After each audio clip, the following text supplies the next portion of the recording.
বিশ্বনবী পাগলের মতো একবার হাউজে কাউসারে যাবেন, একবার সিরাতে যাবেন, একবার পুলসিরাতের দিকে, একবার হাউজে কাউসারের দিকে পাগলের মতো দৌড়াতে থাকবেন। তার কোনো গুনাহগার উম্মত যাতে জাহান্নামে ঢুকে না যায়, সেদিন কেউ সুপারিশ করতে পারবে না বিশ্বনবী ছাড়া।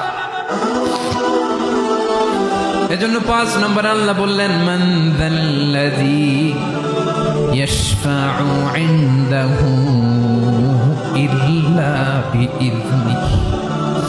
কার সাহস আছে, কার এত বড় বুকের পাটা কিয়ামতের কঠিন দিন আল্লাহর সামনে দাঁড়িয়ে সুপারিশ করবে? কারো ক্ষমতা, কারো ক্ষমতা নাই।